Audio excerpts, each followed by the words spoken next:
Hello, everyone. You know what? I decided I'm going to do something because a lot of people, people do belts and braces stuff, and I never do. But I think I'm going to remind people from now on what this show actually is. Welcome to The Mess We're In, the show where we catch up with the latest insanities in the world of gender politics, I guess you could say. I'll work on this. Maybe we should have practiced that. Yeah. I'll do it next week. I'll write one for next week. But you know what it is. The people here know what it is. We'll get you a teleprompter, and then it'll all. Yeah. That would be useful. I was just talking to Helen there about Jesse and Katie, who did. Helen, were you saying they did? Was this in the second podcast where they? So they did a whole podcast, which I think was called Graham Linehan and sort of the Challoner thing, and it was a whole podcast for and about the first 20 minutes of it was just talking about you, and I think there were two things that I took from that. One was they were saying. They were saying that you shouldn't. They didn't think, Jesse didn't think that you should have been banned. You should be banned from Substack. But then he mitigated by saying, in the same way that I don't think Grace Lavery should be banned from Substack. But I do think that this was missing the really substantive point: is that nobody is calling for Grace Lavery to be banned from Substack, and it's massively avoiding the issue, isn't it? That the calls for banning come one way. So I thought it was bad that hadn't been mentioned. If you are a journalist, that's something that should have been said, and you don't sort of say, "Oh yes, but both sides," etc.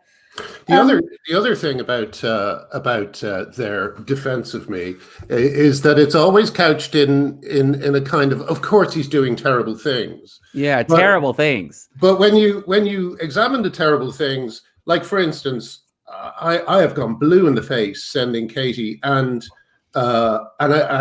Jesse the reason why I did her stunt, and they just ignore it. They just ignore it because they know that if they actually examine what I'm talking about, they will be put in a position where they have to call the men on that app women, or they'll be cancelled. So the only thing they can do is ignore it. And I saw dozens of people sending. I did a Photoshop of me. As a male lesbian on her with a bio that I copied from someone who was actually doing it for real, and we put them side by side and put them up, and I saw millions of people send them that photograph. Not a word about it. They disappear as soon as that point is made. It's the strangest thing. Yes, because that was the other thing. They were basically saying, that stunt on her was a bit shitty, but you shouldn't be, banned for it. But again, missing out the absolute substantive point of what point are you actually trying to make from this? And it isn't about humiliating individual people.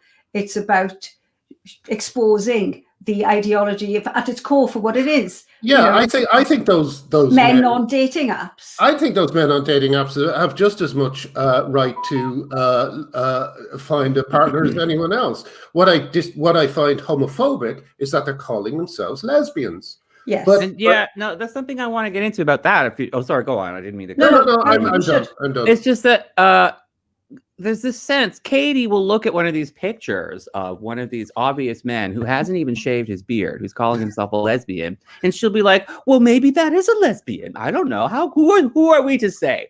But it's like this person on this app who, like, these guys with the beards calling themselves lesbians, they're not aliens from outer space. They know that women don't have beards. If you're really trying to present as a lesbian, make an effort, you know what I mean? But it's like these people are just entitled. They're just like, I don't have to shave my beard. I'm a lesbian. But Katie doesn't see that. It's almost like she's treating people who self-identify as trans as if they're like magic or mentally slow, or they're like vampires. They can't see their own reflection in the mirror. They have no idea that they don't look anything like women, Actual transsexuals, they're fully aware of how much they pass for the most part. I mean, sometimes they can be a bit deluded, but that's a bit mean. But but these people, but sometimes Like these guys, they know they don't pass. They're not aliens from outer space. So this idea that, oh my God, you're being so mean. How are they to know that they don't look like women? It's like, no, everybody knows. Anyways, I wanted to get that point across because a lot of these people,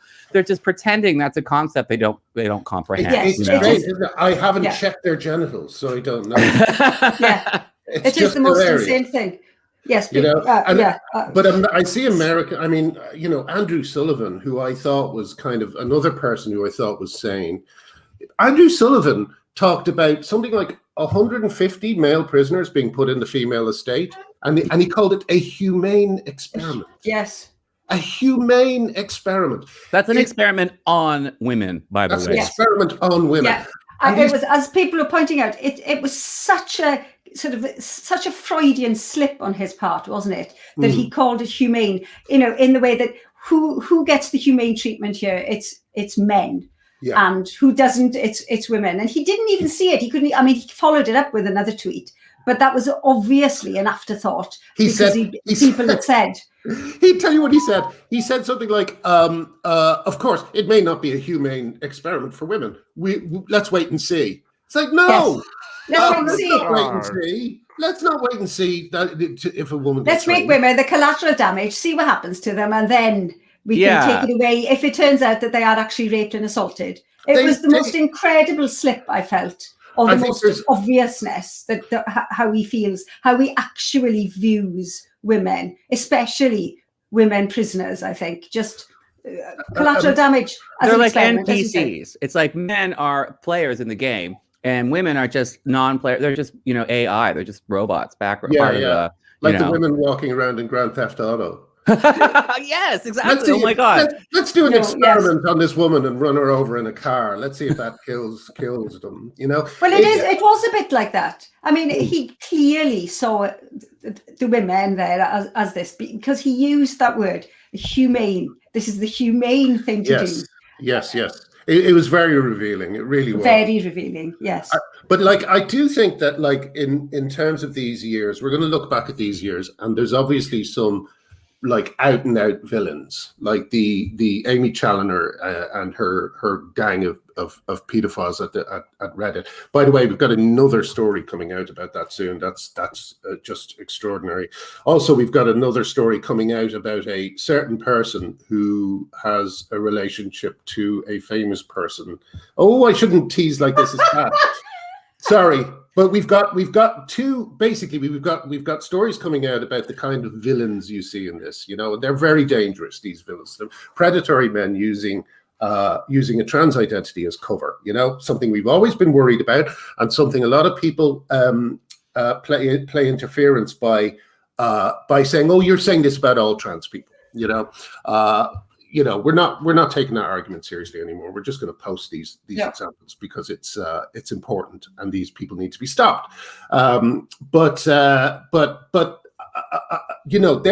the evil ones. But you've got to think about the enablers. I think when this is all over, like Owen Jones is different. Owen Jones is just an activist who makes so many wrong calls. It's hilarious and hates women, and it's just despicable for various reasons. But even he is preferable to me to people like Jesse and Katie, because Jesse and Katie pretend that they're on the good side of the good. They pretend that they're journalists. But the truth is they ignore stories that will lose them their jobs, which I totally understand. I totally understand ignoring stories if they lose. Well, I don't think that's quite accurate. I see what you're saying, but I think they've already become independent from their jobs. I think it's something else. They're ignoring stories that challenge. I think this is Katie's in the LGBT community, so I think she's a little bit blind to some of the problems. First and foremost. And I don't know. I think you're close, but not quite right, because they've already kind of freed themselves from bosses and jobs. So they can say and do whatever they want, right? Which almost makes it even worse still. But I think it's quite, I felt that it came through quite clearly, because they even sort of said it themselves. I think they want to try and position themselves as sort of center, which I think I think you do need people to try and position themselves as center. We've all tried, we all started there. Yeah. well, not Jessie quite center. They're positioning themselves as like reasonable, fair-handed, Yes. fair-minded. Like they're evaluating both sides, and this is the rational. Yes. You know. And I feel that this came across because they said, they said two things. Singal said, I should have credited Graham. I didn't link to his Substack. And he said, well, I didn't link to his Substack because I knew if I linked to his Substack that, the story would then become my linking to his Substack. And Herzog said, yes, just like if you link to Colette, then everyone's like, oh my God, they don't take you seriously because you link to Colette. So I can see that point. However, the way to get over that is not to say, okay, well, I will give in. The way to do that is to link to your Substack and say, this is where the story came from. And you might not agree with everything that he says. I mean, that goes with that bloody saying, though, doesn't it? I'm so bored with, I don't agree with everything he says, but here he says. However, he did credit you. He said, I should have credited Graham Linehan when I sort of, that tweet went sort of, it got quite a lot of traction and I should have credited him. So he did say that. And then he kind of explained why he didn't. I think that's cowardly. But he did say it in his podcast, so I think fair enough to that one. But here's the thing: sniveling. But it's also just, and this is the thing I can't get over, and why I was so personally, I felt so personally betrayed by this. But I follow Jessie with my sock, and I've always followed Jessie, and I've always followed Katie, and I had a lot of respect for them. But Katie actually said that she's never read my blog, right? So they're basing their opinions on the opinions of the same people who have been spray painting Katie's offices, who've been attacking, who've been lying about Jessie for years. They've been lying that Jessie has been contacting trans people with inappropriate requests, all this stuff. They are actually taking their word as law and applying it to me. So I just find it extraordinary. I mean, I would like the Heard stunt. Like Katie actually said, I don't need to look at the blog. There's photos all over the internet. It's like, what? Do you not understand what the fucking point of the thing was? And I do honestly think that if you're going to do an hour-long podcast where it's advertised as being about you with your name in it, do think that they should offer you a right of reply, or at least get you on and say to you, look, talk to you about it. I felt that was they're terrified of getting me on. Cowardly. They're terrified of getting me on because I will just go full on. I'll just say, is Eddie Izzard a lesbian? Is Eddie Izzard a woman? Yeah, and they know they'd have to beclown themselves in order to not kind of to not fall foul of the same people. Exactly. So they can't. There are questions that are just not to be asked around this subject. So they position themselves as this voice of reason and freedom of speech and thought. But if you ask the wrong questions, even just ask the wrong questions, let alone give the wrong answers, you're out of bounds. This is all religious taboo. This is all, and everything they described about you, they said you're a terrible person. This is moral language. They don't care. They pride themselves on, he's gender critical and that's okay. We respect everybody's political views. But the way you express your views is breaking taboos. You are committing blasphemy, and therefore you are morally outrageous. And the way they describe you, he misgendered people. I'm disgusted. I'm not going to talk to him. That's moral outrage. Fuck off. And they're not even gender religious themselves. They don't believe in it, but they think you have to respect it or you're being bad. This is just like every other liberal who's scared to offend religious people, This is a long tradition in America of progressive liberals who don't want to offend people's religious sensibilities. Even though they themselves aren't religious, they think if you do that, you're a bad person and they have to distance themselves from you because you're hurting people's feelings, And it's that times a million because we think this is all this attitude that you're not just hurting trans people's feelings if you ever break any of these taboos, that you're literally causing harm. This is the same kind of firewall that was put up to protect priests, and the more I think about it, the more ironic it is. I mean, I spent my years after Father Ted turning down requests to write films that began with the pitch, it's about two priests.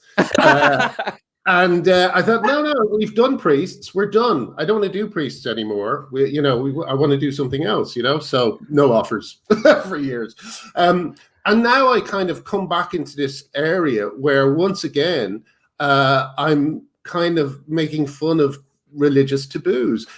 The thing about misgendering is misgendering is a purely American taboo. It has come from America. It is, and also the taboo of sharing photographs.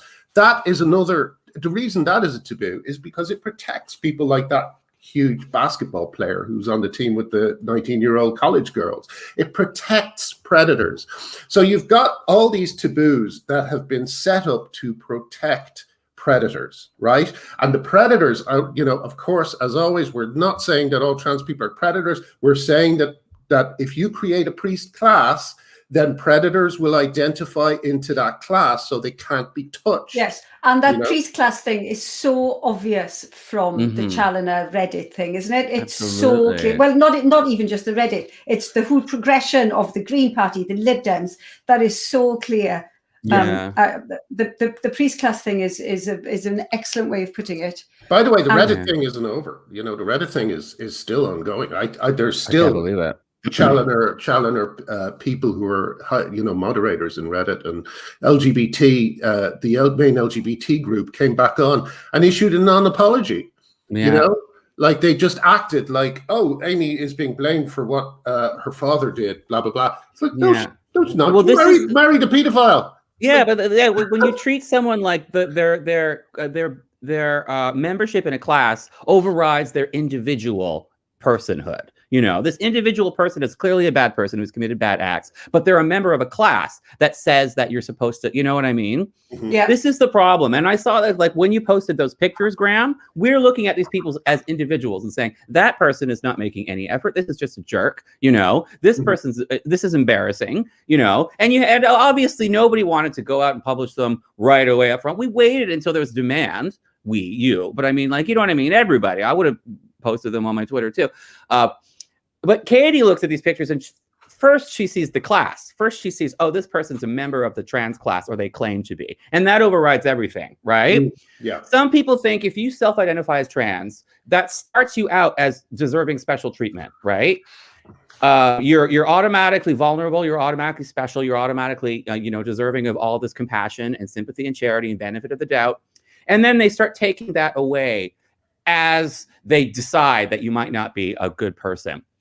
Whereas I would start, because I'm not gender religious, I start at you're an individual. I'm going to build up compassion and charity and sympathy and special treatment as I see individually that you have earned it. Because that's the normal way you treat people. Yes. So you treat everyone else. Yeah. Yes. Yeah. And that's the thing. Like, everybody, Jesse and Katie and everybody else, or people who believe in this stuff, the trans means you're supposed to give someone special treatment at the gate, Yeah, and that's so dangerous because anyone can call themselves trans. That's what they can't. That's what I can't get past. It's the same as why you can't. You're right. I mean, even if they were going to invite you on, they're certainly not going to invite you on now that they've heard that you'd asked them the Eddie Izzard question. Because what would they say? What could they say? What could they say? As you say, that beclown themselves is a superb saying. Whether you say yes or no, it's either way they would be vilified by the other side. Yeah, but to harp, I don't want to. I mean, there's a reason there's so much talk about the Katie and Jesse thing. It's because it matters. It's really important because they're sort of symbols of like this kind of extremely progressive liberal journalism. And even they are absolutely shitting the bed on this subject. So it's really shocking, if the tip of the spear is that bad, then how are we going to get to everyone else? It's really, really terrible. Yeah. Katie said something like he should get off the internet. And it's like, well, if I got off the internet, then, this journalism you're doing wouldn't be fucking happening. No, because they talked about the Challoner thing for a really long time. A good 35 minutes was taken up by the Challoner thing. And and it seems to me that they've got the story now, but you have been banging on about this for 4 years. And it does make you angry that nobody cares. And of course, it is going to make you go to sort of to carry on saying it. And then people are vilifying you for saying, oh, he's gone extreme. Oh, look at him. He can't talk about anything else. That's because no one was fucking listening. But they're listening now. Yeah. I think so. And also the puberty blockers. That's also something I've been banging on about. We all have for a number of years, and it's so brilliant to see it now being exposed for what it is. Like the recent Arkansas victory, which is fantastic. Which apparently had one right-wing governor tried to veto it. This was a bill to stop children from chemically castrating themselves because they've been on Tumblr too long, and this conservative tried to block it. It was very strange. I saw an interview. This is what this fight has done to me. I actually watched a whole Tucker Carlson segment, but I saw an interview that Tucker Carlson did with him, and Carlson was like saying, how is it a conservative position to be in favor of chemical castration? And this guy was saying, oh, the state. And then Carlson said an interesting thing. He said, have any corporations been in touch with you over this bill? And I don't know what he was getting at. And the guy said no. And Carlson said, I don't believe you. It was really, really weird. I don't know. I couldn't quite see what was going on. But anyway, puberty blockers. The brilliant thing about that segment was that Carlson was using the Kirabel case and the evidence that's been coming in from the UK to say, these puberty blockers increase the risk of suicidal ideation. They have all these health benefits. There are no worthy studies pointing to their efficacy. So what is all this based on? And it's brilliant to see that becoming a mainstream talking point. I hope it continues. But it's hilarious. You'll only see it on the right-wing news. It's still something. Yes. I know it's scary because the right is just so isolated from the left of the States. They're two different planets, Well, the right spent 4 years. The right spent 4 years pretending that reality didn't exist by saying that Trump was doing nothing wrong and Trump was fine. They spent 4 years completely destroying their. They were already. It was already pretty bad, but they completely destroyed their credibility in the Trump years. So it is important that people like Jessie and Katie step up and do their fucking jobs, and maybe stand up to it. It's just extraordinary, Somebody who has stood up to it is Helen Joyce, and I see that her book, although it's pre-order and it's not actually published until the 15th of July, it's the #1 bestseller in psychology and violence on Amazon. That is fantastic. That is well done. Yeah. And thank you also to Owen Jones for probably helping boost that by calling it an anti-trans book before you'd read a word. Amazing. Did he? I didn't see that, obviously, because I'm not allowed on Twitter. Did he actually called it? He called it an anti-trans. Wow. Yeah. Well, it's not like she sent him an advanced reader copy. How the fuck would he know it's fast reader. Time traveler too.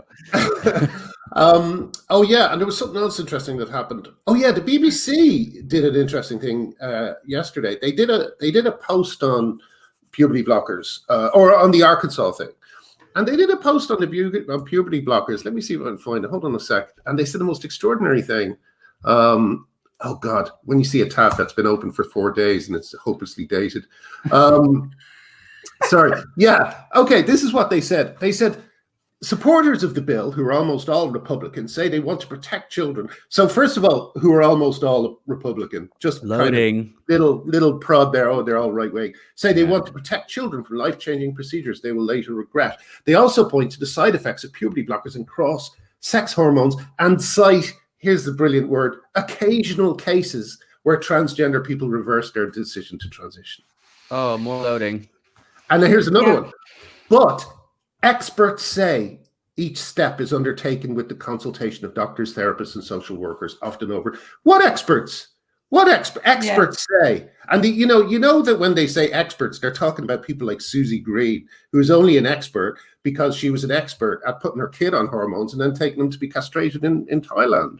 It's just experts. Who are the experts who are saying these things?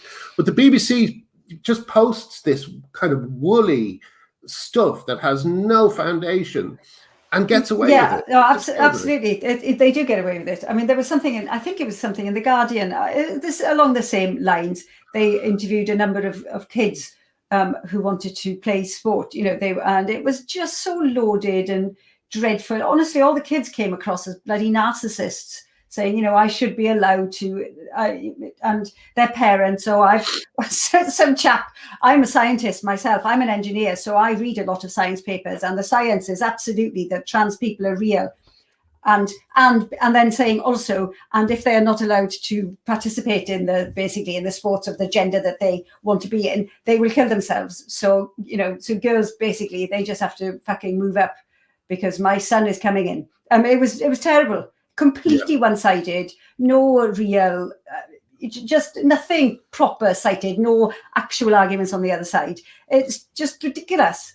It's extraordinary how they've managed to silo off any opposing opinions on this, and the way that the trans sports thing is framed, it's always that if you don't let these blokes play in girls' teams, they suddenly won't be able to play sport at all. Yes. It's like, what? No, they can play sport just in the sex class that's appropriate to them, where they won't be cheating, where they won't have a huge physical advantage, where they won't potentially injure someone. It's like we just want to pee, isn't it? We just want to play. We just want to pee. And the thing about sports is that I'm a little worried because, I felt like a year and a half ago, maybe I would have very casual conversations, and I just dip my toe into the gender issue with someone.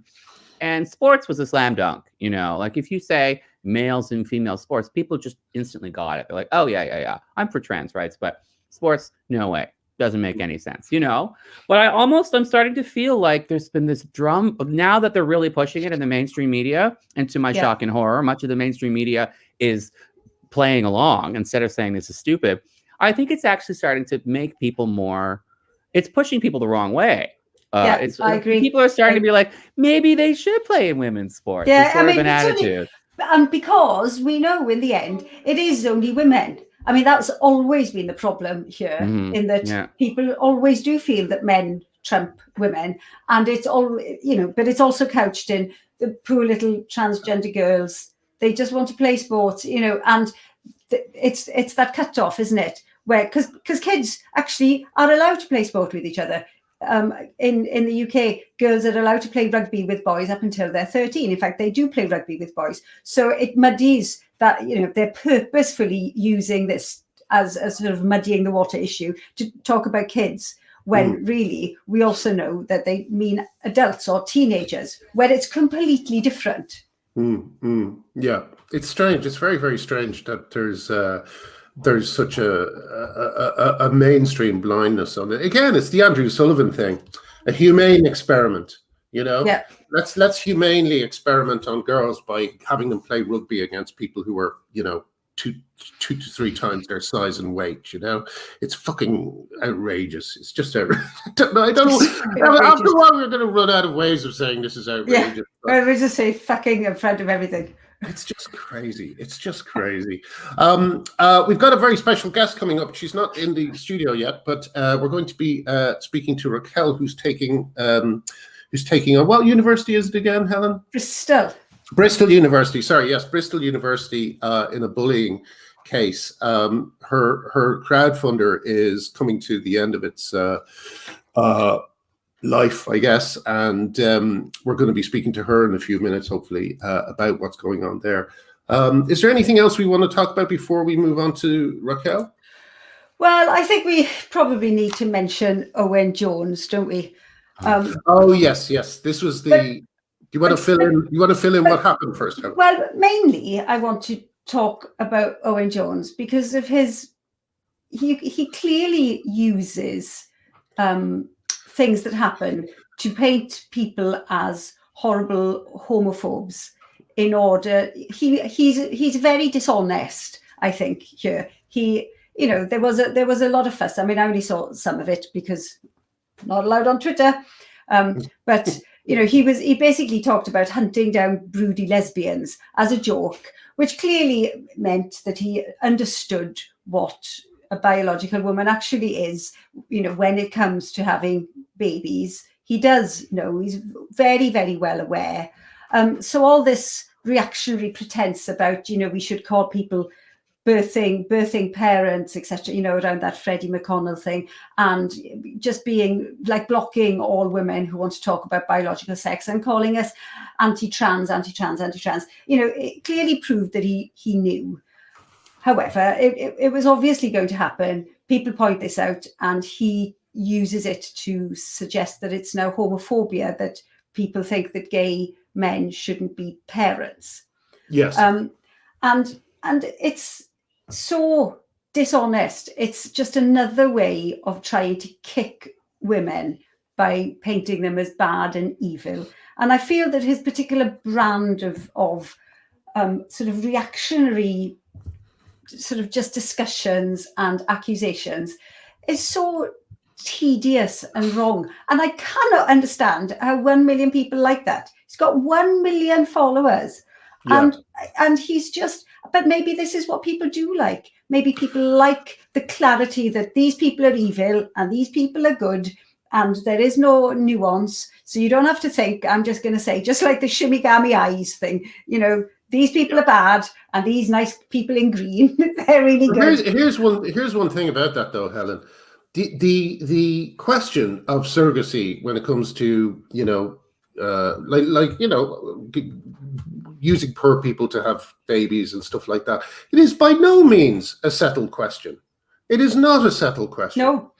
Many feminists have real concerns about this because of what it does because it the incentives it creates for poor people who might be desperate. No, absolutely. Helen, you can talk about it better than I can. No, definitely. There's a massive issue around surrogacy, even altruistic surrogacy, certainly commercial surrogacy. It's, as you say, it's by no means a settled question, and there are many feminists who are against it. Yeah.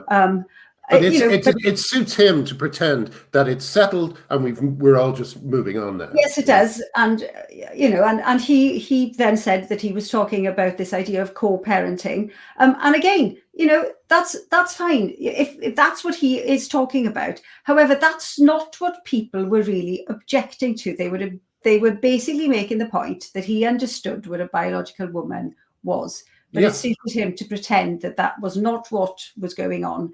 And then he could paint women as anti-trans, and he can say, "Oh, look, they're all homophobic." It's just what he does. It's an unpleasant, sort of dishonest way of arguing and trying to win your case, I think.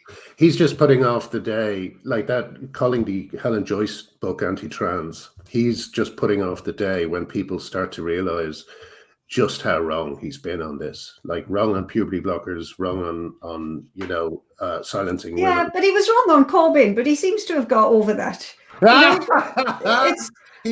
As I always like to point out, he lost his budge lost the North, and people are still fucking talking to him. Lost seats that were safe for 30 years, and people are still listening to this idiot. So yes, so I genuinely actually think that if this ever is over in our favour, I reckon he'll get out of it somehow. He'll start pretending that actually he wasn't. When he was talking about anti-trans people, he meant actual transphobes, not women, just real proper transphobes. I suspect that he will. Yeah. He's invested too much in it, and so too many other people have invested. I mean, all the that 1 million people. Those 1 million people aren't going to say, "Oh yeah, no, we were totally wrong." There's hardly anybody says, "Oh yeah, we were totally wrong." And I think this is a massive problem. People don't like to say that they're wrong, so people will pretend that they were right all along. I'm looking forward to seeing how long he can go on with it. I wonder whether he'll be one of the last ones left. Listen, Raquel is here, so let's bring her in and say hello. And Raquel, hello. How's it going? Oh, I think you were muted. No, you're wrong. There you go. Hello, Raquel. Nice to see you again. How are you? Good. Lovely to see you. Raquel, now, a lot of people will know about your fight, but not everyone. Can you tell us what you can tell us about the background with Bristol and what happened there? Yes. So first of all, thank you for having me. And I'm a little bit I have to say at the beginning, I'm a little bit scared because it's like three very witty people who will be talking to me at the same time. I don't know if I can do this. Well, But yeah, so my name is Raquel, and I'm a feminist writer, a campaigner, and a researcher.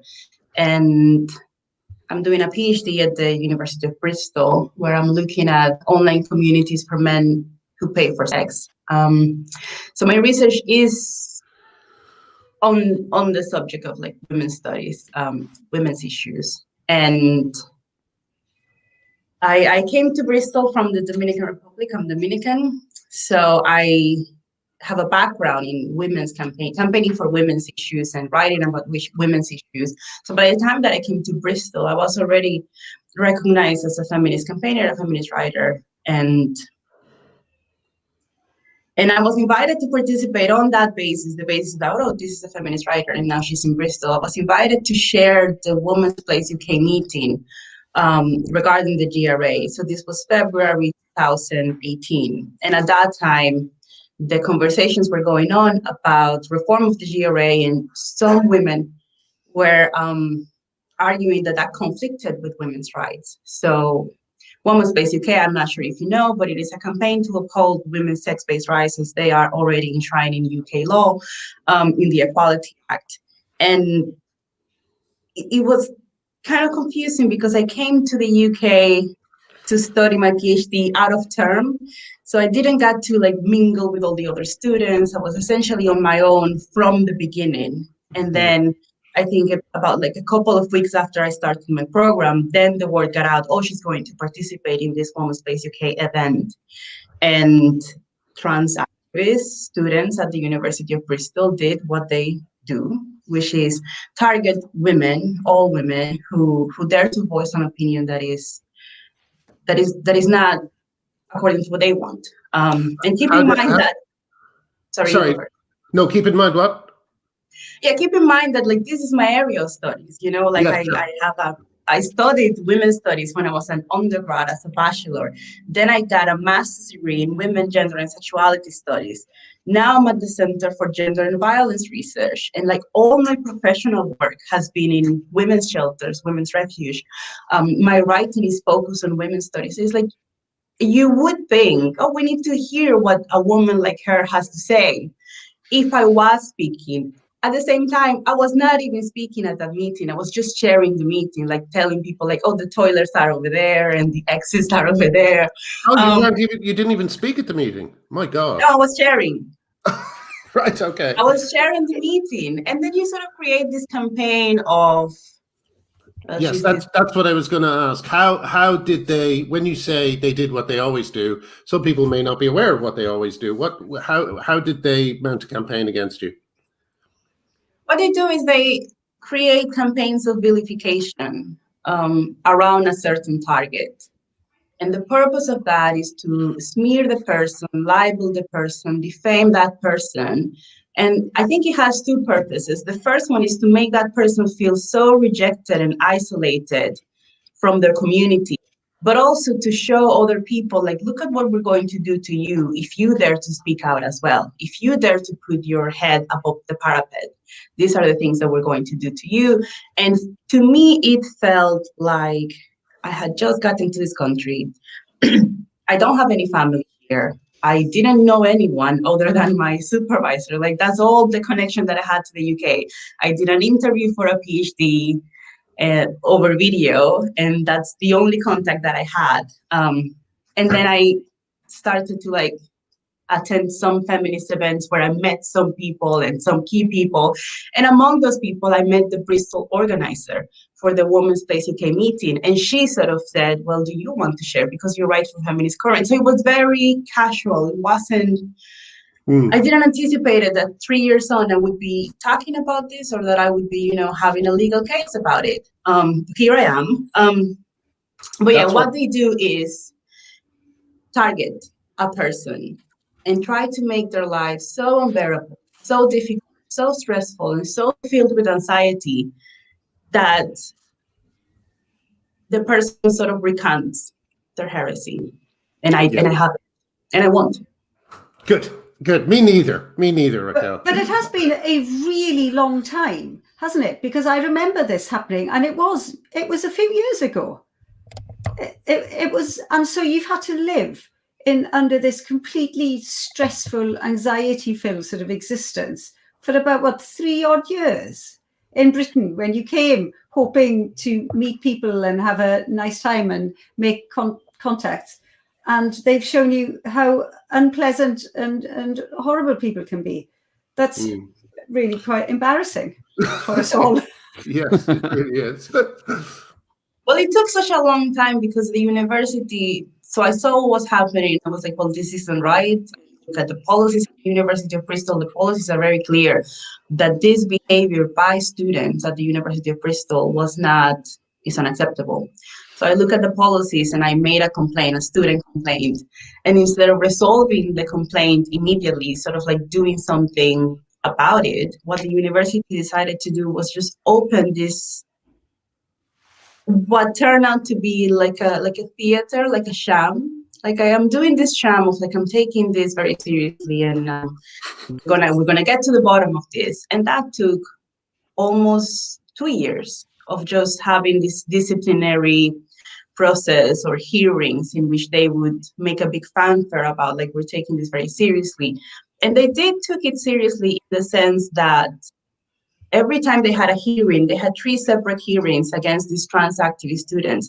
Every time they had a hearing against one of those students, they would have to get campus security because the staff members who were conducting the hearing, like, this is staff members at the University of Bristol, this is all public, by the way, they would be scared of these students, their own students. So they would get campus security to protect them from their own student bullies. And then the trans activists would just come up with someone. They got legal representation, so they would come up with some sort of like legality. And then the university would get scared and they would like suspend the whole thing. And then they would do it again. And the trans activists did their own like demonstrations and they would get scared and they would shut it down again. That happened 3 times. And all the while, you have students who are saying, oh, hang on a minute.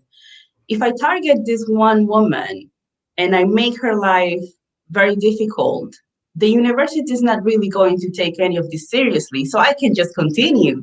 So what they did naturally is that they continued and escalated, and it wasn't just like one episode in January 2018. It was a series of continued targeting. And the university had this sham created, which claimed that we're taking this very seriously, we're going to do something about it.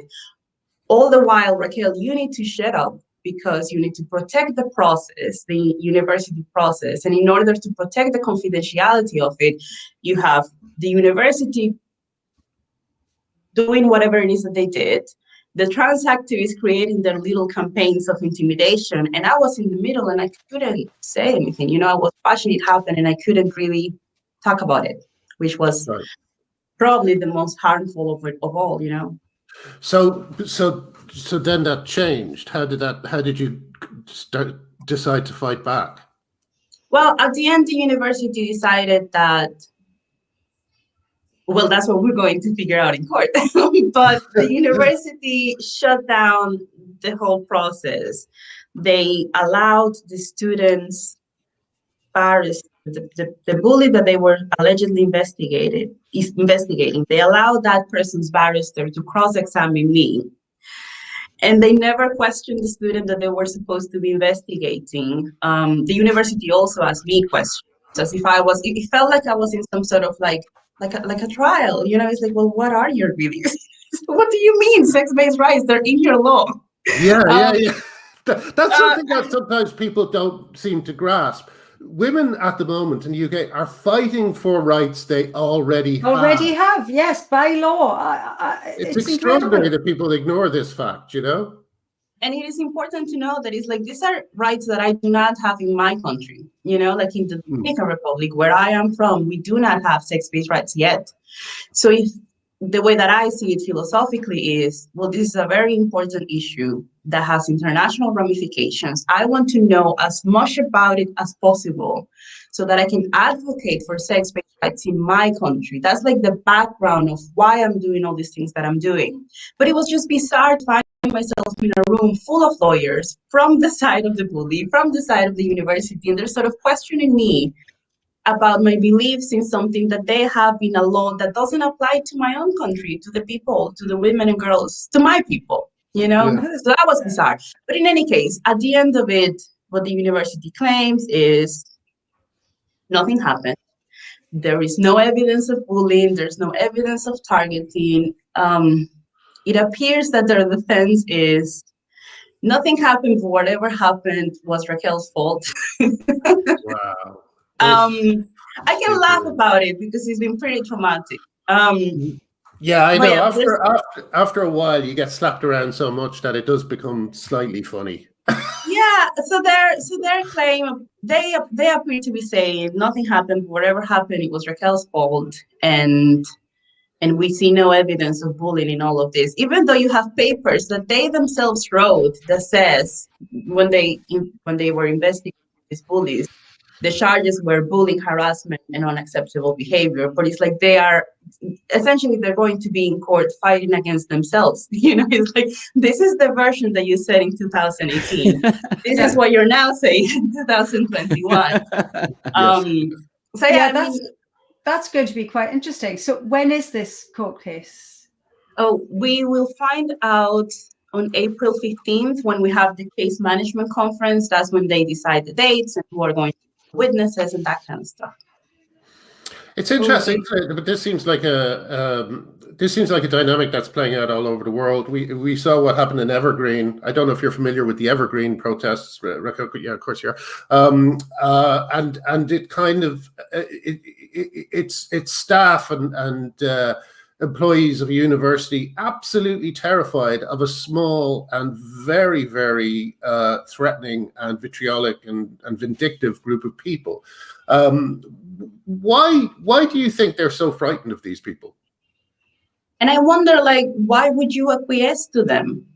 What do you gain by acquiescing to the bullies? You know, it's like, where is the victory here? But we know how silencing works. You know, they have targeted you, as you say, isolate you as a woman. Look, they've even done it to J.K. Rowling, and it has worked to a large extent. She is never on Twitter anymore. You know, she has been silenced, and anytime she says anything, you know, even when she did that Ichabod book with children's pictures, it was, people would reply with the most horrible, you know, choke on my dick things. So she has been silenced, and she's like a millionaire, multi-billionaire. So we know how it works. I'm astonished that you've been so strong for so long. I have to say, it does sound as if they picked on the wrong woman with you. Yeah, it's great. But you were right, and you're right about J.K. Rowling, about your own case, in the sense that it's both punishment and warning. It's this is what we'll do to you, but it's also a sign to everyone else to kind of stay away from you and to not defend you, or to it's a really horrific tactic. In fact, one of the things I always go on about, here's another example of the scale of Owen Jones's betrayal. One of the greatest left-wing figures in the UK is Helen Steel, who took McDonald's on her own, and she was advised by Keir Starmer. I wonder, and she actually spoke at the Labour thing and was thrown out while Keir Starmer was on stage. That was interesting. But anyway, Helen Steel went up to support you, I believe, Raquel. Can you tell us what happened when she did? Yes, she's been very supportive. I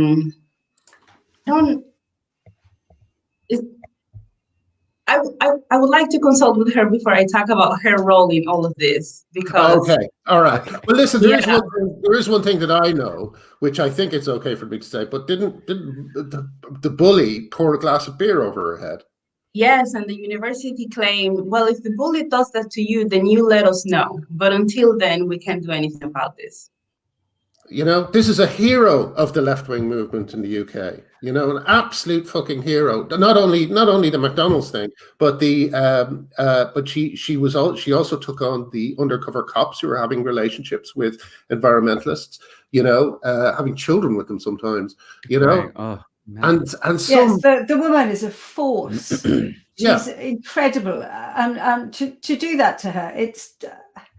I mean, how can you possibly believe yourself to be on the right side if these are the tactics that you have to resort to? I mean, I don't think you can. It's simply bullying, isn't it? It's the enjoyment that bullies get out of the sheer act of bullying and intimidation.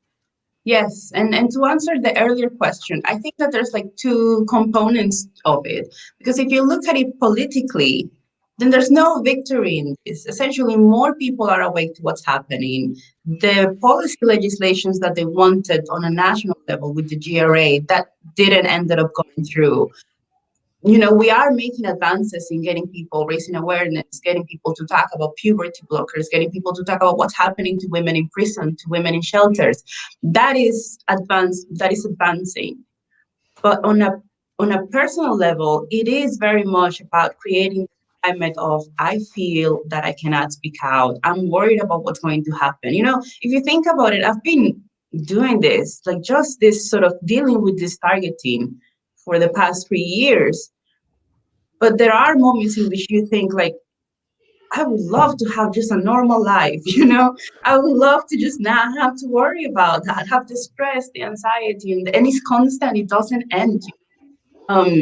So I think that there's an element of it, of if I just make it grim enough for you, then that's my victory. The women that I have silenced, the men that I have silenced, the children that are sort of like being put in these pathways that are harmful to their health, is that your victory? Then that's not a political movement that you can brag about. Yeah, very true. No, I mean, Graham, you understand this perfectly, don't you? The stress.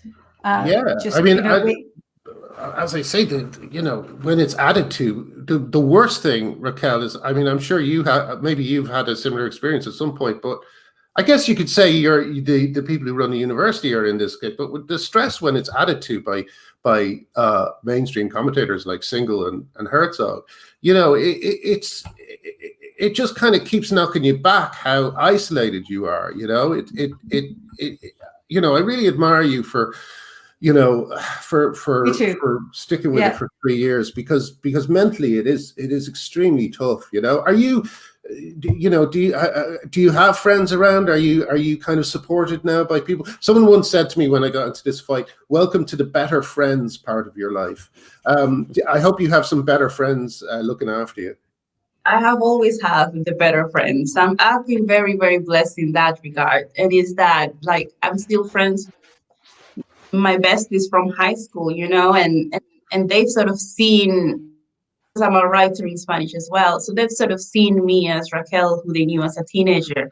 Now Raquel's talking about a topic that is very complicated, or appears to be very complicated. And they haven't blinked, So I feel very grateful that my friends I have not received a single friend sort of like abandon me or send me like an angry email. The most tense has been, like, I have friends who sort of take a different position, but we sort of have this philosophy of like, well, that's her opinion and this is my opinion, and I can advocate for this and she can advocate, which is what should happen in all normal friendships. Yes, exactly. Like all normal people. Yes.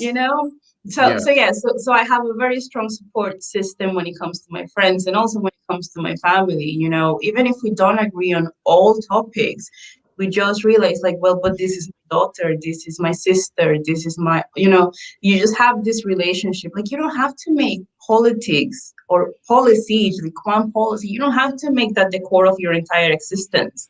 And that's something that has been lost.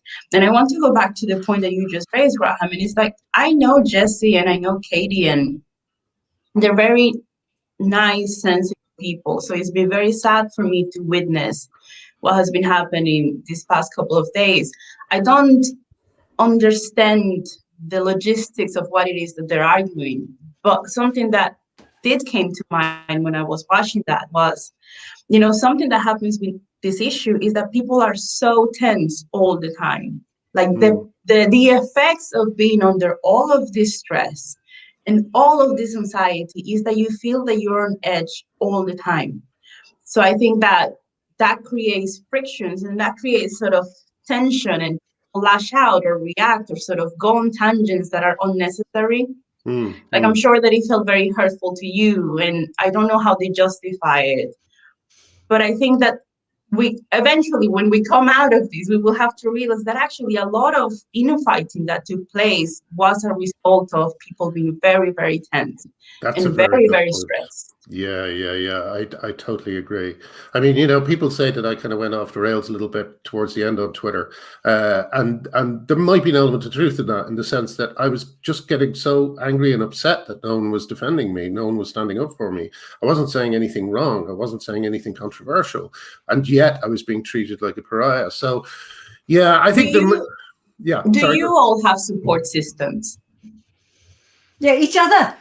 Yeah. We've had to fight each other. We are very much a support system. I would say. I think I dearly treasure the chats that we have offline or off the chat, with us. But in the real world, I'm starting to build one again. But it's been like digging out of the rubble, Did they kick you out of groups and stuff? I kind of moved out a little bit. It was this sort of half ostracism, half like I can't do this anymore because the tension is getting unbearable, So there was a cleaning of house, and yeah. but I have other circles of friends too. I have multiple circles, but some of them are gone. This is something that we've been saying, isn't it? It's one of the reasons for getting women off Twitter, for getting them banned off Twitter, is to break that support system, is to break those friendships, is to break those networks. It's not just about the individual women. It's to say, look, if you women talk out, we will lose your support system, especially in COVID,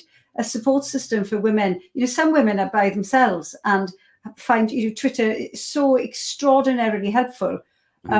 So that the cruelty, I think, of the movement in trying to get women banned. I mean, I know I've said it before, but I will say it again. It is a way of fracturing those friendships so that you do feel alone, so that you do stop talking. Well, you talk about the cruelty of it and the enjoyment that bullies get from bullying. But I think that I like the fact, Raquel, that the word bullying is kind of key to your case, that you're using it a lot, because I think that what gender identity ideology does is it kind of empowers the bully class. And as Debbie Hayton often puts it, it's the worst kind of bullies, the bullies who bully women. If you're a bully who bullies women, you're low even in the fucking bullies, totem pole. The den where they all hang out? The bullies den where they all hang out.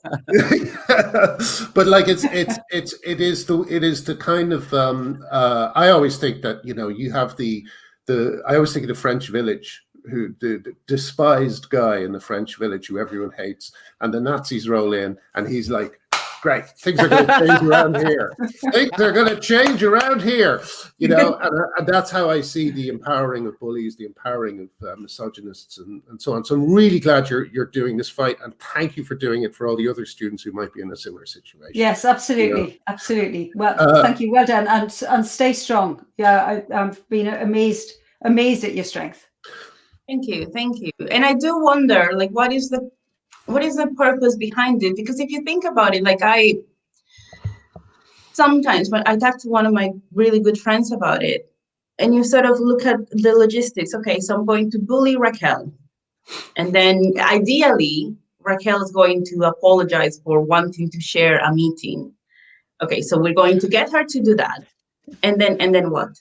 And then where is the second act? It's like, where is the follow-up?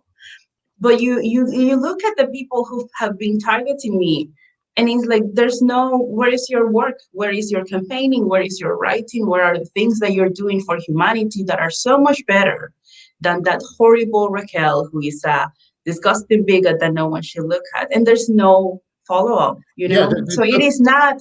Bullying is an end in itself. Yes. What? Bullying is an end in itself. It is. Yeah, exactly. It is very enjoyable for cruel people to engage in bullying. It's just a rush, So I think that the important thing is, again, for the adults in the room to step in, and they didn't in your case, and it's shocking that they didn't. Raquel, can we just ask, how long do you have left on your crowdfunder? Oh, okay. So I had a deadline of April 13th, and I had to raise a certain amount by then, but I was worried that I wasn't going to meet it. So I've just been stressed about it for weeks. I just wrote to crowdfunder, and I was at Crowd Justice, and I just explained the whole thing, and they let me change it. So now it is on the target, the final target. So what you see in Crowd Justice, that's going to help towards the case. And I don't think that the case might be in the next couple of months, but it's just, I think it's going to be for a number of months. So people, please donate whatever you can. I mean, even if it's just £1, I don't know if Crowd Justice allows that, but even if it's just £1, like, that matters, because I'm very grateful that I have some very sensible people advising me as my lawyers, but that means that they're very expensive too. Well, I haven't written my thank you note to the people who I crowdfunded for my case. That's coming up, I think, in June. But I haven't had to think about it. It's been such a relief not having to think about this case. So it's just a brilliant thing for people to do. And the great thing about it, as well, as we've often pointed out, is that it's a safe way for people to support this cause without getting doxxed or bullied themselves. So yes, we will provide the link in the thing below. Raquel, thank you so much for coming on. I'm going to say goodbye and then wrap up with the guys, but good luck with the rest of it, and please come back when the case is over and tell us how it went. Yes, thank you so much. I think a lot of what you've said there has been so sensible and so well said. Thank you very much indeed. Nice to meet you all. Thank you. Lovely to meet you. Bye-bye. Okay. Bye-bye, Raquel. So I think that's it. Anything else before we wrap up? Let's remember to put the link in the thing for Raquel's crowdfunder. Yeah, and like and subscribe. Like and subscribe. Buy us a coffee. Donate to Raquel's crowdfunder. Very important. We're going to put that link in there right away. Yeah. And I guess we'll see you next See you next week. Thank you, and thank you to everyone in the comments. I've been enjoying reading what you've said. Hey, Karen's in there. Hey, Karen Davis, how you doing? Hi, everybody. Oh, Karen's there. Oh, hey, Karen. And there's Birdie as well. All right, bye-bye. Sorry, bye, everyone.